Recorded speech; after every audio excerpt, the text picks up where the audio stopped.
हम RH. Whittaker का system of classification पढ़ रहे थे और हमने देखा था कि आर.एच. व्हिटेकर ने 5 किंगडम दिए हैं, kingdom Monera, kingdom protista, kingdom fungi, kingdom Plantae and kingdom animalia. और आज हम पढ़ने वाले हैं किंगडम मोनेरा। किंगडम मोनेरा में हमने सिर्फ इतना पढ़ा था अभी तक कि किंगडम मोनेरा में क्या आते हैं, प्रोकैरियोट्स आते हैं।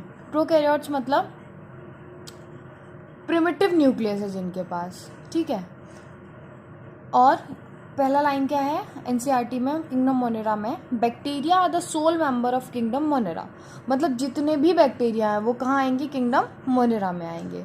दे are the most abundant micro organism. Bacteria हर जगह मिलते हैं तो they are the most abundant.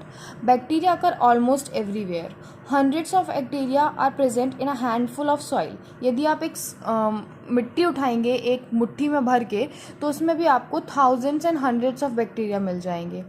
और ये हमें ऐसी कंडीशंस में भी मिलते हैं जहां हम लाइफ इमेजिन भी नहीं कर सकते, जैसे कि hot spring, desert, snow, deep oceans where very few organisms can survive. वहाँ बहुत कम ऑर्गेनिज्म हम लाइफ इमेजिन भी नहीं कर सकते, वहाँ भी हमें बैक्टीरिया मिल जाते हैं। Many of them live in और on other organisms as parasites. मतलब बैक्टीरिया कैसे, या तो अंदर रहते हैं किसी के या किसी की बॉडी के ऊपर रहते हैं, ऐसे for the survival as a parasites. मतलब वो होस्ट की बॉडी से अपना न्यूट्रिशन लेते हैं, या तो अंदर रह के या उसकी बॉडी के ऊपर रह के, ठीक है। उसके बाद 4 ग्रुप ऑफ बैक्टीरिया दिया गया है, जैसे कि spiral on the basis of shape, ठीक है। स्पाइरल हो सकता है जिसको हम बोलते हैं कोकस, प्लूरल हो जाएगा कोकाई। रॉड शेप हो सकता है जिसको हम बोलते हैं बैसिलस, प्लूरल हो जाएगा बैसिलाई। द कॉमा शेप्ड हो जाएगा जिसको हम बोलते हैं विब्रियम, प्लूरल हो जाएगा विब्रियो। और स्पाइरल शेप हो जाता है जिसको हम बोलते हैं स्पाइरलम, प्लूरल हो जाएगा स्पाइरला, ठीक है। और शेप दिए गए हैं।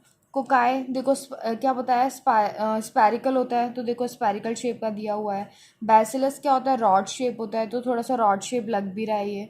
उसके बाद दिया हुआ है स्पाइरल शेप का ये दिया हुआ है, ठीक है। और ये कॉमा शेप का दिया हुआ है। कहते हैं कि बैक्टीरिया का जो स्ट्रक्चर होता है वो बहुत सिंपल होता है, बट इनका जो बिहेवियर होता है वो बहुत कॉम्प्लेक्स होता है। इस लाइन को घुमा घुमा के पूछते हैं, जैसे कि बैक्टीरिया का स्ट्रक्चर जो है वो बहुत कॉम्प्लेक्स है पर उनका जो बिहेवियर है वो बहुत सिंपल है, या फिर बैक्टीरिया का स्ट्रक्चर सिंपल है और बिहेवियर कॉम्प्लेक्स है। तो कौन सी लाइन ट्रू है कि बैक्टीरिया का जो स्ट्रक्चर है वो सिंपल है पर इनका जो बिहेवियर है वो बहुत complex. Compared to many other organisms, bacteria as a group show the most extensive metabolic diversity. Some of them are autotrophic, that is, they synthesize their own food from inorganic substrate.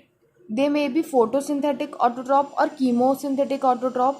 The vast majority of bacteria are heterotrophs, that is, they depend on the other organism or dead organic matter for food. बहुत extensive metabolic diversity show करते हैं, मतलब ये photosynthetic भी हो सकते हैं और फोटोसिंथेटिक भी हो सकता है और हेट्रोट्रॉपिक भी होते हैं। और वास्ट मेजॉरिटी, बहुत सारे मेजॉरिटी ऑफ बैक्टीरिया क्या होते हैं, हेट्रोट्रॉपिक होते हैं, मतलब अपना खाना खुद बनाते हैं। और ऑटोट्रॉपिक में भी ये फोटोसिंथेटिक हो सकते हैं, मतलब लाइट से अपना खाना खुद बना रहे हैं। कीमोसिंथेटिक ऑटोट्रॉपिक भी हो सकते हैं, मतलब ये इनऑर्गेनिक सबस्ट्रेट को ब्रेक डाउन करके अपना खाना खुद बना रहे हैं, ठीक है। उसके बाद हम पढ़ते हैं आर्कीबैक्टीरिया। आर्कीबैक्टीरिया एक स्पेशल टाइप के बैक्टीरिया होते हैं जो कि बहुत ही ज़्यादा एक्सट्रीम कंडीशंस में रहते हैं, जैसे कि एक्सट्रीम सॉल्टी एरिया में रहते हैं तो उसे हम कहते हैं हेलोफाइल्स। हॉट स्प्रिंग्स में रहते हैं तो हम उसे कहते हैं थर्मो एसिडोफाइल्स। मार्शी एरिया में रहते हैं तो हम उन्हें कहते हैं मिथेनोजेंस, ठीक है। और आर्कीबैक्टीरिया अदर बैक्टीरिया से डिफरेंट क्यों है, आर्कीबैक्टीरिया स्पेशल बैक्टीरिया क्यों है, क्योंकि इनका जो सेल वॉल का स्ट्रक्चर होता है वो थोड़ा सा डिफरेंट होता है। उनमें जो प्रोटीन का अरेंजमेंट होता है वो डिफरेंट होता है। तो यही डिफरेंट अरेंजमेंट किसके लिए रिस्पॉन्सिबल होता है, इनके सर्वाइवल के लिए एक्सट्रीम कंडीशंस में। तो आर्कीबैक्टीरिया क्या है, differ from other bacteria in having a different cell wall structure and this feature is responsible for their survival in extreme conditions.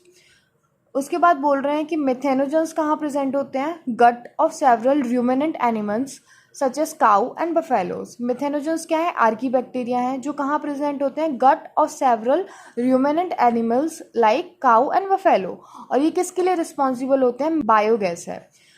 और ये कहाँ काय से बनती है, डंग ऑफ एनिमल, डंग बोले तो गोबर,